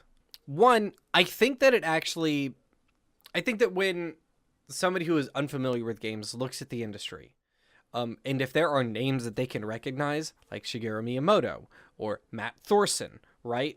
When they look at the games industry and they can see those things that they know, it gives them an easy to follow history. Sort of the same way that it does with movies or books, You can follow an actor and you can follow a developer. Or a director of games. But I do think that it is probably, as a whole, harmful. Not necessarily to the industry, but to the people who make up that industry. We need to properly credit people for their work. And we need games to be known for their musicians and their level designers and all of this stuff. I don't dislike inherently the idea of big names in games. I kind of like the idea of me going, just overhearing a discussion someday about, oh, did you see Matt Thorson's new game? Oh, yeah, but, I don't like games. But Matt Thorson's pretty cool. Or whatever, you know what I mean? Hearing two... just hearing two anybody's just talking about it. It's really cool to me. And I love the idea of more people being able to easily follow and understand and grasp games other than the Fortnites and the Call of Duties, But I do believe that there's a very real lack of proper attribution in the industry and a very real lack of proper appreciation, at least when it comes to the AAA side of things. When you look at indie stuff, everybody's credited freaking everywhere in a lot of indie games. 9 games out of 10, I can Google and be like, oh, weird ass game soundtrack. There it is. And I can find that artist Bandcamp page and go from the credits and all that stuff. I'm rambling again. I do that a lot. I don't think it's inherently a bad thing, but I think that if there's no proper attribution done for people who sort of, I guess, air quotes, live this, then that would be a bad thing. But I don't see a lot of that happening outside of AAA. Yeah, no, that is definitely true, that indie developers do a much better job of actually discussing who made games, making sure that they're properly credited, making sure that the community is aware of the hard work that those people put into their games, which I think is really good. Yeah, the AAA space is the same sort of thing, but I think that there's this inherent almost undermining because of that in the industry. And this is sort of my stance on it in regards to the auteur element.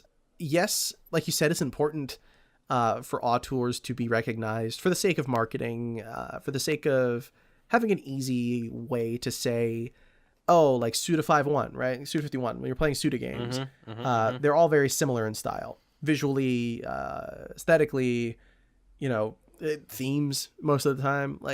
they're all weird. and quirky and Kojima, all that can, stuff. Kojima, all of them. Yeah, like everybody who, especially Japanese developers, but everyone who is recognized for the work that they do, and games end up being attributed to them. Like Warren Spector, even, right? He's one of the big proponents for not doing that sort of thing. You see the kind of games that they make, and they make very specific kinds of games. So you know what you're getting when you're purchasing a game that's made by them. But the industry utilizes that aspect, I think, a lot of the time to get away with doing terrible shit to developers. Like, not very, not crediting very them. true. Even if we ignore the auteur element, I think it's just ignoring the numerous people that work on things. Ubisoft does a really good job of crediting everyone. Their credit At the end of sequences their are like games. 30 fucking minutes. Yeah, rightfully so. They have to be. I There's so think there many was people an that worked on them. Assassin's Creed where it was like nearing an hour for one of them. Yeah, Origins it was like crazy. close to 45 minutes for the credits if you let it But run. like It's wild. that's good. Mm-hmm. That's really It's good that it's good. there. Do that. Yeah, definitely. But like, But do like then you have Celeste people and like put it at the Activision. front. Make it the splash screen when you start the game. Yeah, exactly. 45-minute cutscene you got to watch. It's just showing everyone that made a game before you can play it. That's how they should do it. Instead of letting That would Kojima be- just make like nobody would weird like that. game Oh my shows God. that play before you start like Metal Gear Solid 4, then That you have was to just really watch good. everyone that made it. I mean, of course you would love that. That is peak fork material right there. Fuck off. I think that in general, the industry tends to take those elements of the community's willingness to accept that one person is the sole mind behind something, and It's runs easy to with latch that. onto, right? Like it is easy for the community to latch onto. It's but then, easier it's easier to say, "Oh, I love the Kojima games," than it is to say, "Oh, I love the lists out all the credits games." Yeah, I mean, even if you look at the situation with Konami, specifically with Kojima, you can see yeah. Metal Gear Survive, right? That Ugh. game came out, and yeah, it's awful and it's gross, and I hate it. But a lot of people who don't keep up with the games industry Kind of like that. don't know what happened to Kojima. They didn't know all that went down. Also that, yeah. So they bought Metal Gear Survive, and it didn't matter whether or not he made it. Metal Gear is a Kojima series. So Konami can get away with saying this is a Metal Gear game, and everyone who doesn't keep up with the industry that, is really, as much as we like to think people do, people don't keep up with the industry. The majority of people who purchase video games, they don't know what's going on. People who bought RDR2, they don't know what happened. People who are buying Call of Duty, they don't know that 800 people just got fired from Activision. They don't know. So when you've got that situation, developers and publishers can utilize that.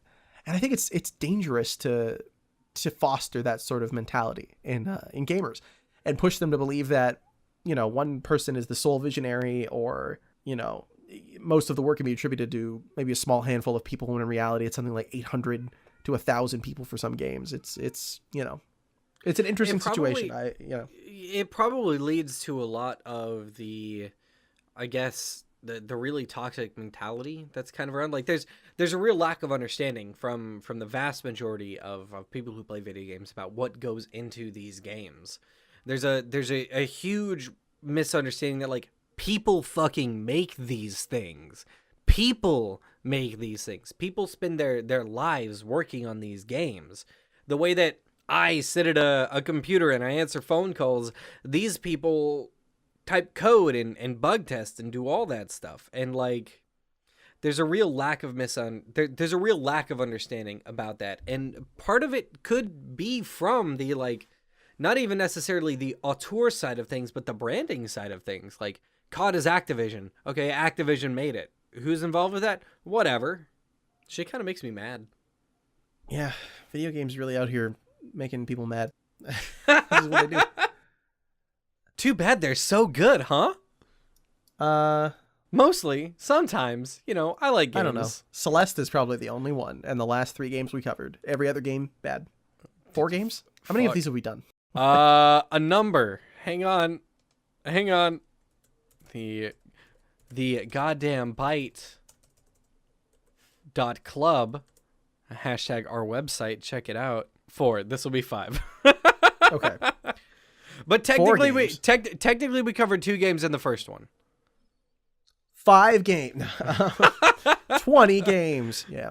A billion video games. But that was all I really wanted to ask. So man, that's great. Yeah, Is there anything else you had to ask? Me? No. I feel like everything that I had to ask, as per usual, has kind of come up as we've discussed. Well, and there's also been almost 2 hours of talking on this game, so let's just ask our last couple of audience questions real quick. And I think we'll wrap this up. How's that sound? okay. Sure. Okay, so our last 2 questions come from Cody, aka @PukingGoombas on Twitter, which I've talked to Cody a lot. I haven't said his handle out loud before, and I don't like that. It's really funny. I'm a fan of it. It's a bad visual. Like, it's a thing that you say and you kind of feel at the same time. I don't enjoy it. So, Cody's question is, who is your favorite character that Madeline meets in the game? And it's got to be a tie for me. Oh, fuck it, no. It's got to be Oshiro. Like, Okay. he's such a good character. That is not what I was expecting. My favorite, for sure, Theo. No question. Okay, yeah, Theo's really good. I mean, if you like Oshiro, that's fine. I'm not telling you to change your mind. I'm just saying, like, I think Theo is a lot of fun because, like, he was actually, I think, he's like an designed everyman. to be the antagonist. At Really? the start. Really? Yeah. If you listen to the older commentary that Thorson and Noel Berry did, Tell me some more. Go into some detail here. that's kind of all they really said about it. Fuck. Okay. He was well, just supposed great. to be the antagonist for the game at the start. That's I can. And then he kept I making can it and see found out that he's not really. Yeah. I can see, like, when you look at your first interaction, he's like, well, what? He's. Yeah. I can see that. That's pretty cool. Mm-hmm. I think eventually it was supposed to be like her cutting him off because he was a negative influence on her life. I'm glad that they didn't do that. Yeah, but they found a way to make him really a supportive character in a great way. Yes. And a very funny character. He adds a lot of light and humor to this series. Or sorry, the game series. I hope it's a series. But to the game. Celeste 2, Electric Boogaloo. Ooh. It's an MMO battle royale. Celeste 2. This time, another girl is sad. Fuck. I like Oshiro. I mean, I really like Theo, don't get me wrong. But I like Oshiro because fuck, man, I recognize a lot of what's in him. And I think that he's a very powerful character because of that. I recognize a lot of the shit in Theo too. But I don't know, there's just something about Oshiro that really I feel, if that makes any sense at all. No, I get what you're saying. You relate to him. Well, I keep my room clean, but yeah. Well, yeah, I'm not saying exactly literally, but... I know, I was doing a goof, Jessica. Ooh, funny bit. I'm a funny man. Subscribe to my YouTube channel. I do comedy analysis videos. Fuck. Next thing that Cody says is, also, I love the squash and stretch Matt Makes Games does with their sprite work. So cute and well done. And yes, it is. When you do a little squat, it's very good. It's adorable. It's very good. There's actually, speaking of the little animations that go on in the game, Madeline's hair, the way it hangs back. The way it kind of very, very flows in cool. the wind. Yeah, well, Very so it relaxing. follows the character, Mm-hmm. which is really cool. Yes. But it acts as another way to tell the direction that you're moving, and that is really cool. Like, there's a little trail that occurs whenever you do a dash, which is great, but it's so quick that unless you're purposefully looking for it, it's kind of hard to tell what direction you went. There are some challenges that you do to unlock the B-side, B-side and C-side, because you need a certain amount of hearts to do it. You have to collect these crystal hearts. Each chapter has a crystal heart in it, along with the actual heart you get and the B-side heart. So in order to get the C-sides, you have to get those crystal hearts. I think you can do the B-sides just by getting the regular hearts, I think. Well, you get the B-sides from the thing, but, to unlock the summit, that's what it is. You get the C-sides from completing the summit B-side. But Tell me more, Jesse. sure. So to unlock the summit, the summit is the last level of the game. It's sort of the epilogue level. You don't really get to do it unless you collect all of the hearts. So you get one heart for completing the level, each of the chapters. And then you get another heart for completing the B-side, the special extra levels that are in the game, obviously. And the summit is like a super hard ending bit. There's lots of other stuff going on. And then to get the C-sides, you have to have all the hearts for the B-side of the summit, I think, at the end of that. like to unlock the rest of the B side for the summit, you have to have all the hearts, and then you can do the C sides. Jesus. One of those, yeah, it's a lot of work you have to do. The crystal hearts are super, super obscure, but one of the crystal hearts requires you to dash in directions. And it's kind of hard to tell whether or not you've gone in the right direction just by looking at those dash marks, because some of them are going down to the right. And unless you jump first to do it, which is kind of awkward to do when you're trying to pull off a sequence of directions perfectly, it's hard to tell if you've got it. But if you follow the hair, because of how it animates, you can tell the direction you're going. And that is really smart. That's pretty cool. I really appreciate that element of it. Neat. Yeah. Okay. Anything else? There's also another question that we got, a sort of last minute question from Sean Kennedy, or Hyperion, on Twitter and YouTube. He dropped us a little question. He made a really fantastic video about the spiritual element of Celeste and of Iconoclast as well. Really, really great video. I really love that video. It's a great video. Sean makes good stuff, for sure. Some of the most artsy stuff on YouTube, no question. Anyways, that's enough of that. The question he had was, if you guys are still taking questions, what other things beyond... Well, we are still taking questions, by the way. We're always taking questions, baby. What other things beyond the anxiety themes did you get from the game? Like how he got spirituality from it, hence the video that he made. So is there anything that you got from the game except for, like, other than the ways that it dealt with anxiety? I don't know if I've said it before on the podcast, but I'm a real sentimental piece of shit. And I sort of got this message from the game that, like, friends are super important. Who you talk to and who you surround yourself with when you are going through tough times is extremely important. And I kind of already knew that, and I kind of already lived that, but I definitely feel like that was part of the many messages that Celeste has. Definitely, yeah. For me, I felt a lot of the same sort of thing. Like it's a lot about relationships and how important they are, but that does kind of end up tying back into the anxiety aspect, I guess, and like how you deal with your mental health problems. The only other thing I really walked away from it with, because this game is very simple mechanically, and a lot of its themes are very obvious. Yeah, a lot of it, like I've said, it wears its themes on its sleeve. It doesn't really try to hide anything that it's trying to say in any really meaningful way. But I think you could kind of look at this game as a message about, like, the future, right? And like how we, like, preservation and conservation. Something like Celeste won't exist forever, and there's this, like, sense that we are trying to stomp out our lifestyles, but that's just, like, impossible to do, right? We're never going to get to a point where we can accept reality and fix it until we can figure out a way to make what we have work. Like electric cars are that solution that we have right now. As kind of, weird as Tesla is, and this is a stretch, obviously. By the way, this is a very much an interpretation of the game. This is a very big stretch. Huge stretch. Continue, please. But you can apply the theme to anything, really, right? It's the idea of acceptance, not just in oneself, but in things in general. There are elements of the world, of reality, of everything that we can't change easily, that we can't just get rid of, because it will never get better if we just try to get rid of it. We have, like, obviously the goal is to get rid of it, but, like, cold turkey just doesn't gonna work. happen. We know that. So you kind of have to accept it, get on its level, and figure out how to make it work in a way that is beneficial for everyone. And that's, like, a theme that I kind of got from, like, the way that Madeline and Madeline interact, and how eventually, like, we're never trying... The game shows that when you try to just knock it down, things don't get better. When the worst part of yourself becomes too overpowering and you don't figure out how to deal with that, it never gets better. So, there's that element of it. I think you could kind of see a through line to that. And how, like, if you don't actually try to find a way to solve the problem that doesn't require removing it, then, that's really it, though. The game is very, very straightforward in its themes. Pulling anything that's not anxiety or mental health in general is really, really hard to do. It requires that kind of stretch. So I can see it, though. I like that. I like it.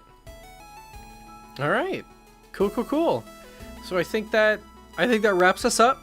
So we're gonna head on over to the outro.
Thanks for joining us for this month's episode of Byte Club. Woo! Next month's game is Annapurna Interactive and A44's Ashen, which I don't know, I think I'm kind of madly in love with at this point. To keep it quick, Ashen is an open world Souls-like with a focus on exploration and collaboration.